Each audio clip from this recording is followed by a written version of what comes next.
everyone, this is Gypsy Jenny. Today I'm going to tell you a personal story that happened to me many years ago. Something that will not happen to everyone. It's a very unique experience. Many years ago, I was working in a hotel, and during hotel time, they used to have different shifts. I was in the afternoon shift. That means I start work at 3 o'clock in the afternoon and I finish at 11 o'clock. By the time I reach home from work, it will be about 11:45 to 12:15. And that's the time when I'm most hungry. And where I stay is a place that has a small lane, and at night, basically, there is no lighting. Even the road is made of sand, and the whole road to where I'm staying, in the whole lane, there is only 2 lamppost light. 2. That means making the place very, very dim. What I do is, when I go back from work, I don't go home straight away. I'll go to the back street places to have some supper, some noodles, some Chinese noodle or something like that, and then I'll go home. That's what I do when I'm doing my afternoon shift. And at that hour, not much people will go out, or there is nothing going on in my lane, just a small lane with some houses. I was staying in actually a pre-war houses. You know, it's all those pre-war houses, terrace houses. So it's just a small lane and going to the houses. There are 3 big trees at my place. One at the beginning of the lane or the road. One just when it's starting at the first house, and the other one will be about 3-4 houses away from me. The trees are all very old trees. They are actually very, very old trees, and in my time they called these trees saga tree. So when I was walking home after supper towards my lane and going to the lane to go to my house, when I passed the first house, I heard flapping sound. Flap, flap, flap, flap, flap, behind me. When I turned around, there was no one. So I continue walking. I walk again. It's very dark here. One of the lamps start to start glittering. That means it's like going to spoil like that. Glitter, glitter, glitter. And then it black out. It actually went off by itself. And it's a lamppost light, but it went off by itself. Then of course, like I said, in front of my house, still further down few blocks, there will be another lamppost. So it's pretty dark. So I continue walking. Then I hear this flap, flap, flap sound. I turn around. I saw a duck. A black duck just standing. I stop. The black duck look at me, and it just stared at me. It's a black duck. So I was wondering, where can you find a black duck walking by itself at that hour? There shouldn't be any duck. Then my heart started beating, pounding very fast. I said, never mind, walk home. As I continue to walk home, I still hear the flapping, like a duck walking, you know. But it sounds nearer to me. So I panic. You know, it's just maybe human behavior. I turn around another time. There was nothing again. There was no duck, no nothing again. Continue to walk. Now I was at the 3rd house before I reached my house.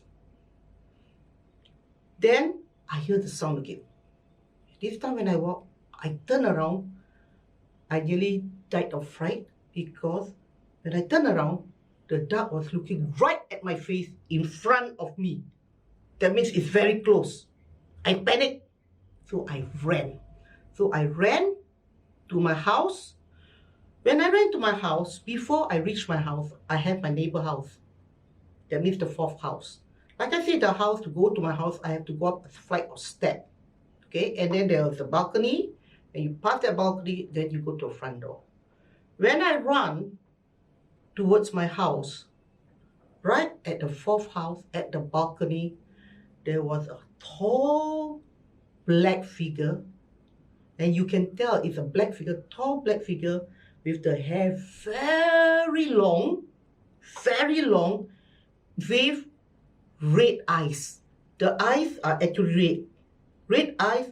As I walk, I can feel this figure. My house is this side, so I run this side. But you can see, because it's only next to my house. These bright eyes looking at me very, very fiercely. I was so scared, I ran up. When I want to run up the step, I was afraid because I know there's this figure there. But as I went to go just before my house, in front of the house, there is a figure that appeared. Another figure that appeared.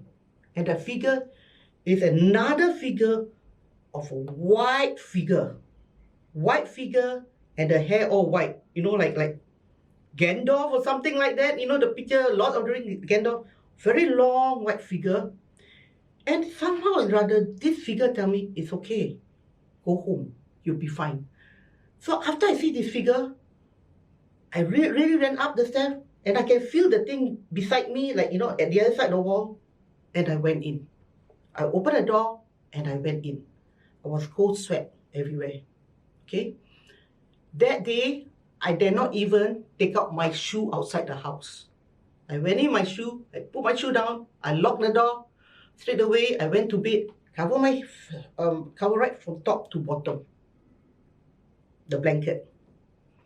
Next day, my grandmother asked me, Jenny, semalam you balik kerja asal you menggeletar. What it means, why? Jenny, yesterday night after you come back from home, why were you shivering? You sick or what? But you never say anything, so I leave you alone. So I told my grandmother next day what I saw. And she told me two things. One, don't you know that our neighbor always play black magic? The one on the fourth house. I said, I didn't know that. They always play black magic because the two brothers have two wives staying in the same house. They were both fighting for the grandfather, the father's money. That these two ladies, the sister-in-laws, they're always playing black magic against each other. So if you go back at a certain time, you will see a black figure standing at the balcony, like guarding the house, so that the other black magic people cannot go inside the house. And the dark is actually referred to, according to my grandma, the dark, actually it's my great-grandma, sorry, not my grandma. The dark is actually the spirit of the other spirit, the spirit of the other tree, where I tell you after the 3 blocks away, okay, is the spirit of the other tree actually following me and guarding me. But whatever it is, the experience was crazy. Can you imagine? There are people playing black magic beside you and you don't know. And after that day, I make sure, after my 11 o'clock shift finish, I go home, I go straight home. I don't go for supper. Because if I go for supper, I will pass midnight, I will go back about 12:15, 12:30, or maybe 12:45. I make sure that the moment I finish work, it takes me about half an hour to reach home, 45 minutes the most, I go straight home. And my great-grandmother told me this. It appears every time exactly at 12:30 a.m. without fail.